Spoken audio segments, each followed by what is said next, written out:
Welcome to the Gyms podcast. I'm your host, Joel Kleber, and this podcast is designed to share stories of our franchisees, franchisors, Jim himself, and other members of the Gyms family that we think you might find interesting. If you are researching our brand, we've got a previous back catalogue. There's so many great episodes that you can find online. And if you do like what you hear, please make sure you leave us a thumbs up on YouTube if you're watching, or online as well. We really do appreciate the support. Without further ado, here's today's episode. So Meghana, thank you from Gyms Dog Wash for joining us from New Zealand. And first of all, we want to award you with our Accor voucher, which is 2 complimentary nights anywhere in the Accor network, which is all over Australasia, not just Australia, New Zealand, Asia Pacific, all that sort of stuff. So it's a silver membership, and we'll get that to you after the interview. But first of all, do you want to start off with telling us a little bit about yourself and why you were nominated or why for the Accor voucher? Sure. So I'm one of the franchises here in Auckland, Newland. It's in West Auckland. I bought the franchisee in September 2020. I was a groomer before that, but I was only doing grooming only on weekends along with my other job. However, it was always my dream, and I had a passion for dog grooming.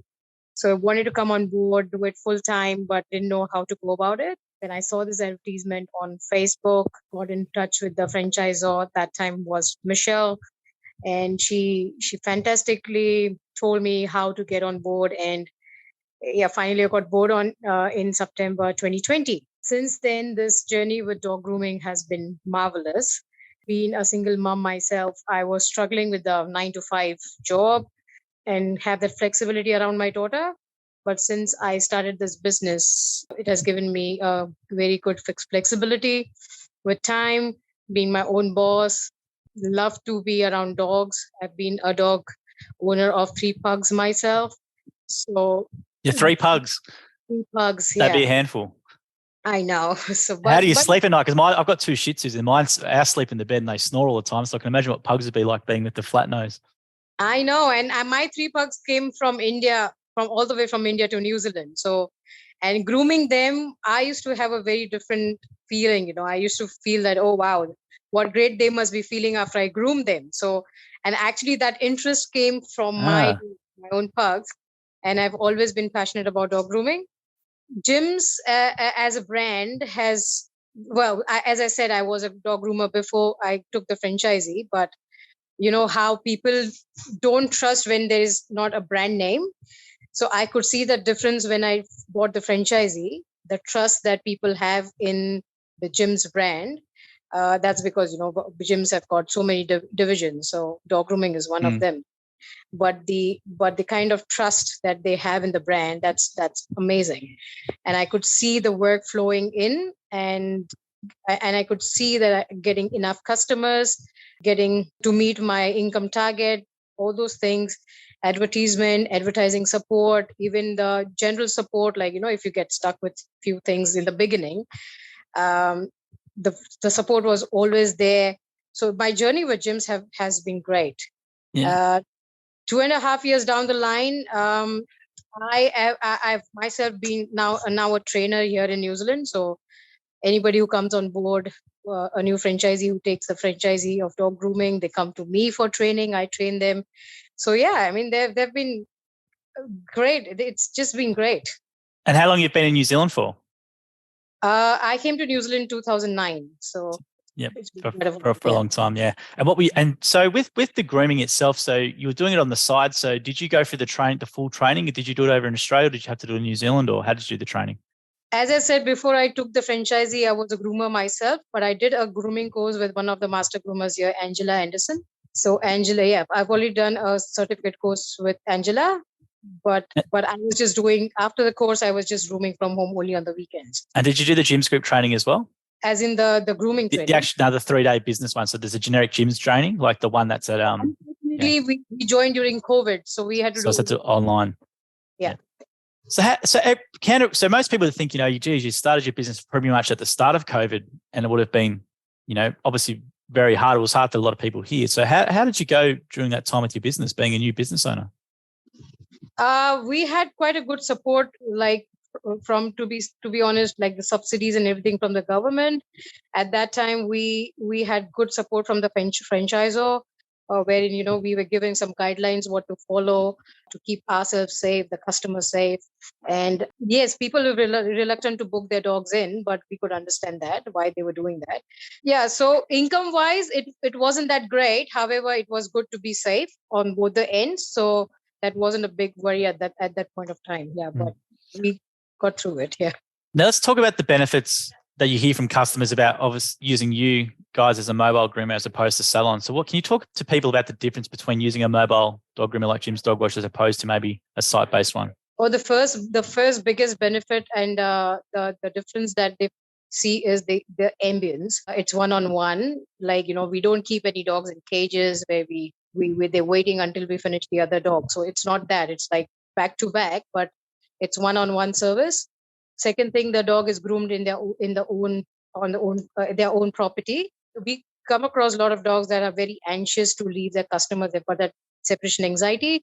So they know they're in their house. I mean, around their house, the owner is around.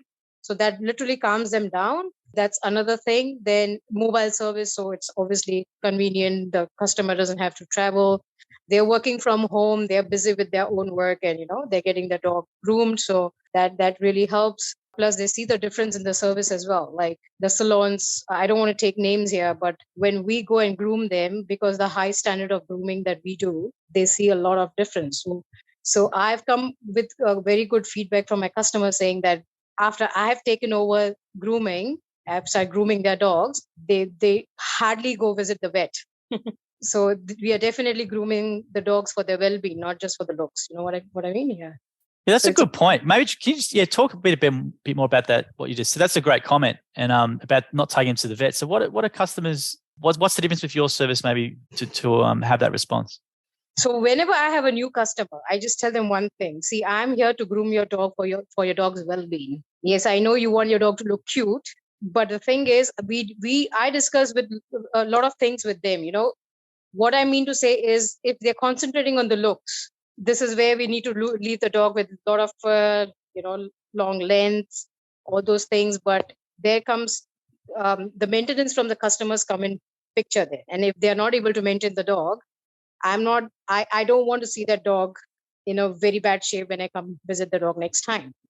So that's the first thing I tell them. See, I'm here to help you to look after the well-being of the dog. So I get the customer involved in the dog grooming, not just put that on me, and then they try to understand how much time they have from their end to put on the grooming as well. So this is what they understand, and that's why they think my dog grooming technique is different to other people, because I first educate them and then I get onto my work. So they just love that part, because they say, oh, the salons are just, you just drop the dog, pick the dog, and that's it. So I said, do you even know what you need to expect out of a dog, out of the dog grooming that I'm going to do on your dog? How do you know that I've done the right job? So we just see that the length, the body length is just cut and the hair is gone, the dog is washed clean, that's it. I said, no, that's not the thing. I said, this is where I mean about well-being of the dog. So you need to check.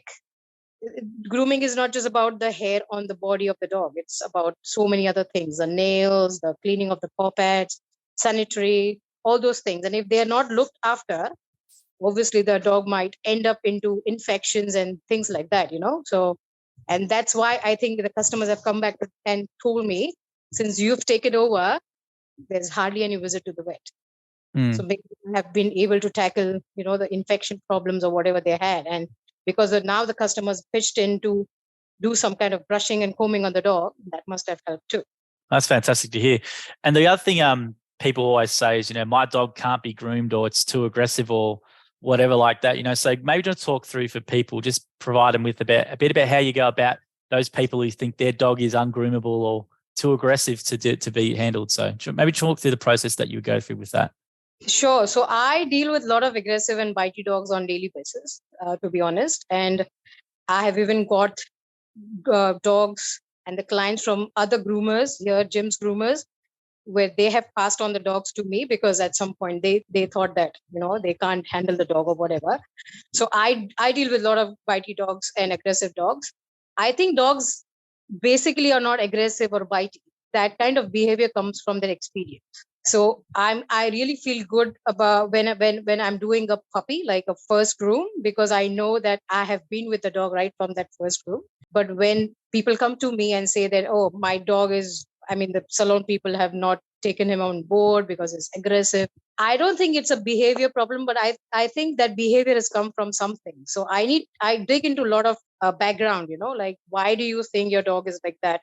If it's in the, like, for example, if it's in the breed, some breeds are aggressive breeds, right? Like, for example, a Rottweiler, somebody, if I get a call saying, oh, can you groom my Rottweiler? The first thing I would ask is your Rottweiler friendly? Because some of the dogs, it's in the breed. However, if you talk about small breed, dogs, so there's something going on there. So most of the times I found out that the owners themselves try to groom the dogs at home, right?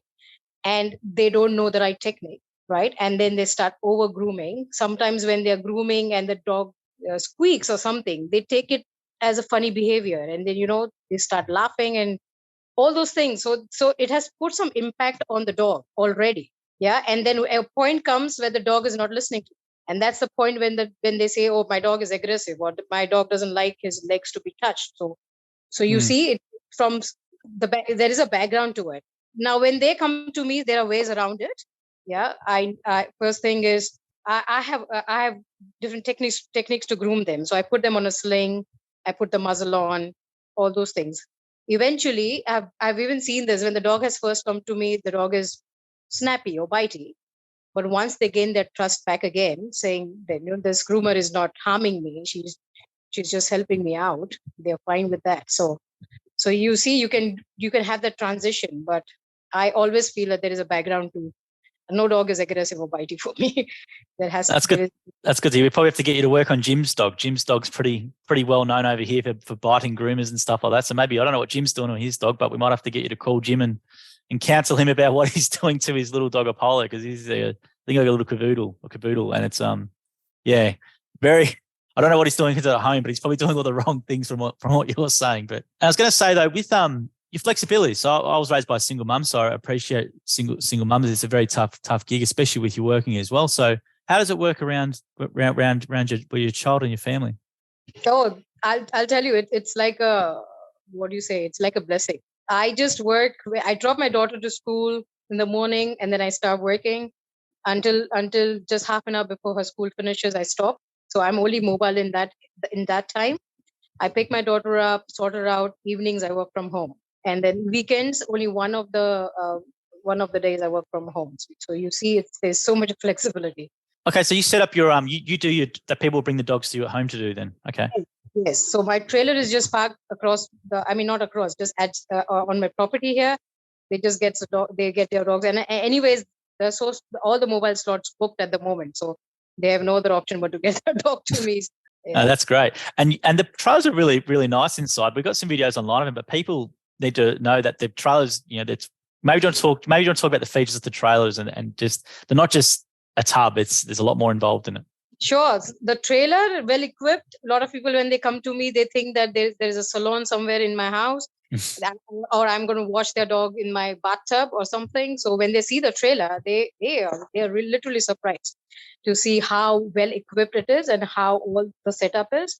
So and the thing is the tidiness, and they see the clean environment. They don't see hair lying everywhere, and when they say, oh, my dog is getting groomed in a very flashy kind of trailer or something. So yeah, so that's another compliment I get. Yes.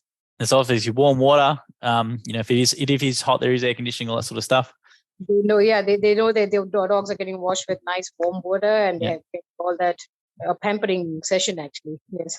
Yeah, absolutely. And now I know dog breeds are all different, and be different answer to this question, but what's the sort of advice for dog owners in regards to intervals and stuff like that? Obviously every breed is different, but what's your sort of general advice for people like with this?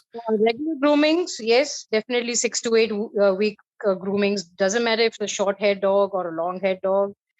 I've got a few customers here, when they think that they've got a Labrador, it's low maintenance. It's not like that. Every dog needs to be regularly groomed, and 6 to 8 weeks that I would say regularly professionally groomed, like from groomers like us. However, I think if you've got a dog at home, it's your responsibility as well, not just put it on the groomers. So it is their responsibility to even sit down and groom and clean the dog. That doesn't mean that the dog only has to be washed every 8 weeks. If the dog gets dirty, it's their duty to wash the dog, clean the dog, shampoo the dog. If not, then at least hose the dog down with water.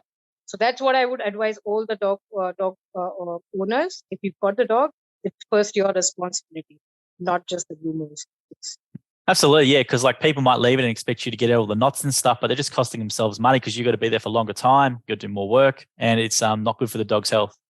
Correct. And if they can't get it done regularly, they have to be ready to even pitch in more money. That's what I would say, because it takes longer. And it's not just about money, it's about the time spent with the dog. It can be really traumatic for the dog as well. The grooming experience doesn't really become a good experience for them. And then they just hate the whole process. So they need to understand all these things. If they want their dog to love the grooming process, then all these things needs to be considered. So regular grooming and even grooming at home. And is there any other services you provide besides grooming and washing? Is there anything else you do? Do you clip nails or anything, or is there other things you do? Absolutely. So the full grooms, the mini grooms, just the clip nails clipping. People even just come for the sanitary to be trimmed. Face tidy ups. So yeah, all sorts of everything related to grooming. Yes. And how many clients do you currently have in your business? Regulars? I do at least four a day. So in that way, I think I have got around 80 to 100 regular customers. That's fantastic. And you're happy with your client base and with what your work level is at? Yes, definitely. Yes. Perfect. Awesome. Now, what's your favorite dogs to work on? I know you probably can't say a favorite. What type of breeds do you like working on? Is there any particular personalities in dogs that those breeds have? I think a lot of people have asked me this question, and there has been only one answer to it, and that's a golden retriever. Really? I just love the golden retrievers. They're absolutely characters. Really? Okay. Because they're stubborn. They're once they're in the trailer, once the whole process starts, they relax a lot. I have got so many of them, and they all are different. But the thing is, after you groom them, I think outcome on every dog is great. But I think the outcome on a golden retriever is just amazing. They just look absolutely stunning. Now, is there any particular types of products you use that are maybe different to others, or is there like in terms of shampoos, are there sort of any special products that you'll use during the grooming experience? I for everyday shampoo, I just use the everyday shampoos, whatever brand is. But if for the dogs who have got itchy skin, like skin problems, I prefer using Smith and Burton. Their products are absolutely amazing, and I even sell them from a trailer. So my customers buy the shampoos, the colognes that are for these kind of dogs, and I make business on top of that too. It's a truly mobile salon with the products. And I was going to say as well, you talked about it before. I haven't heard many, when I do these interviews, someone from Dog Wash mentioned it. Yeah, it's a really good point about the wellness stuff. So as you said, you can see if there's an irritated skin and you can recommend something. And even though you're not technically a vet, but you've got all that experience in regards to, and you can advise and you can save customers a lot of money, or maybe that trip to the vet, which can be very expensive. Definitely. And the thing is, because as Jim's Group, we have got tie-ups with all these brands. We get it on a wholesale price. And then we sell the products to the customer lesser than what they get it in the supermarket. So we don't sell them on a wholesale price because we need to get that margin and that profit. However, they definitely get lesser than if they go and buy it in the supermarket. So in that way, it benefits them, it benefits us, it benefits the dog. Yeah, absolutely. And I was going to say with the dog wash division, it's obviously growing a lot, and in New Zealand we need a lot more dog groomers. There's obviously a lot of dogs over there as well to do so. What type of person makes a good franchisee? They've obviously got to love dogs, so we'll get that out of the way. But what type of person makes a good dog groomer or Jim's Dog Wash franchisee in your mind? I think dog, obviously a good, love for dogs, but dog handling is very important. The approach towards the dog, the connection that you have with the dog is very important. So if you can't connect with the dog, you won't be able to groom the dog. So that's really helpful. If you've got a background, say, for example, you've got background on using scissors, for example, if you've been a barber before, that really helps. So these are the things that really help. Not just from there, even if you've got a good customer service and you know how to sell your product, that really helps. Yeah. So all these things, it's just a combination of all these things that make you a very good groomer. And when you take people out, because you're a trainer, what are some things you take people out? They come and do a day with you or observation day to see what you do. What's the sort of things you will show them when they come out with you? Oh, so they spend two weeks full time with me, like 8 hours in the trailer for 10 days. So in 10 days, I have to make sure that they're confident grooming the dogs. So I show them right from how to wash a dog, how to clip the nails, how to groom a dog, customer service, how to talk to the customers, you need to analyze what are the requirements on the dog, how would you negotiate with the customer saying what's necessary on the dog. They're asking the customers about how much time they can spend to groom their dogs. So the main point is your well-being. I always emphasize on that. So keeping that in mind, I get the groomers ready and 2 weeks from there, they are just on their own grooming the dogs. You got a fantastic star rating. I read through some of the comments and your customers love you. So what's the difference that you think that you do, or what are some advice around customer service that you're doing maybe that other people might not be? Education. Yeah, education. And that's what I talk about is when people leave the dog at the salons, they don't know what's happened on the dog. So they just leave the dog there, they pick up the dog. But what about the education? We need to talk to them about what needs to be done on the dog and what are their expectations out of the groom. They need to know everything. Well, I'm a human. I mean, tomorrow even I might not do something on the dog. Like I've forgotten to clip the nails. So I have my customers who actually call me and say, I think you've forgotten to clip the nails this time. I mean, it rarely happens. It's a flow. However, you see, I can also forget. But I just love that because now my customers understand what grooming is all about and what to expect. For example, if I don't shave between the paw pads, they call me and they say, "Oh, I think you've left one of the leg." I mean, very rarely to happen, but if they know it, I just love that. I like that I have done the right thing. My customers know what to expect out of the group. It's a great answer. And I was going to say, so is that something where like when you first meet a customer, obviously you got to get to know the dog and form a connection, but you're educating them about the breed a bit as well and what to expect or what type of groom suits that dog, or do they come to you with their own ideas, or how does that generally work? If it's a new customer, is the first thing I need to know what do they understand about the breed that they already have. For example, if they have a Labradoodle, all right. So I ask them, what do you understand about a Labradoodle? So the general answer would be, oh, he's a mix between a Labrador and a poodle. Okay, so do you understand the different coat types of a poodle and a Labrador, right? So your Labrador is a double coated dog, your poodle is not. Okay, so your Labrador here is shedding, your poodle is not. Your poodle here is more of fur. So your Labradoodle is a combination of both of them. Yeah, so you might see some shedding and you might see a lot of hair growing as well. So what are your expectations? Like then I tell them that how would your Labrador look good? Like you obviously leave the ears and the tail long. You don't trim much about it, but you brush that out. However, if I'm leaving it longer, I'm going to see your dog in next 6 to 8 weeks. Yeah. So long hair is maintenance from your end too. So you've got a dog who's like a beautiful dog because it's going to have a lot of fur. So this is what I tell them, that the grooming is not just about coming to the groomer. You need to be on top of it too. So all these things, they need to understand what's going on with the breed itself. So unless and until you don't say that, some people just take it for, oh, my dog looks cute. Yes, I want the dog to look full. Fantastic. But how much time can you pitch in? I don't want to come in the 8th week and seeing a lot of knots and mats on the dog's chin and the cheek where you have not combed it out. Yeah. And I'm putting the dog in a lot of pain. So that those things are not happening. So we need to be like, me and the customer have to work together to make sure that the grooming process is not a traumatic process for the dog, and the dog is enjoying every time he's coming to the trailer. Do you have any stories where you've taken on a dog which was really, really hard, maybe at the start, or didn't have any trust or anything like that, and you've been able to turn it around from multiple grooms? Is there any stories or standout customers you have in that regard? Definitely. I've got so many dogs who have come to me in the beginning and, they don't like even touching me, their back. But then they're showing me the signs that I might snap you or bite you or whatever. And now they come to me, and this is where they have started coming to me. And that's why I love when I start grooming the dogs right from the puppy stage, because I am not, then they're groomer right from the beginning. So I've got dogs who have not even come to me for the first groom, but then, have been snappy or bitey. But now they just sit there, stand there, steady, do whatever you want. Let me just get out of the trailer, and they're happy, very That's, steady. that's great.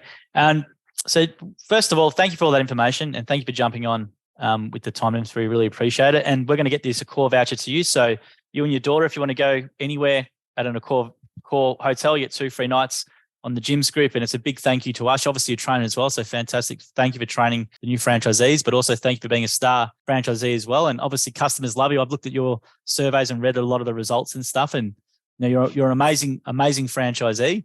And you're an absolute credit to Jim's Dog Washing and Brand. I'm really happy to hear about your success story and about how it's a lifestyle business for you. So thank you very much for joining us today on the Jim's podcast. We appreciate your time. Thank you. I'm really honored to be a part of Jim's group. It's just been a fantastic journey until now. And I'm looking forward to join the conference next year. And this membership is really, really going to help me because as I said, as a single mom, my daughter would be with me. So this membership will definitely help. Absolutely. And we're glad that can help. But once again, we can hear it in your voice and see it in your face. You obviously love what you do, and that's a fantastic thing. And to have a lifestyle business with a young child as well, and that you can, make a good income and stuff and enjoy what you're doing is all the better. So thank you very much for your time. We really appreciate it. Time, Joel. You have a good one. Thank you. You too. No worries. Bye.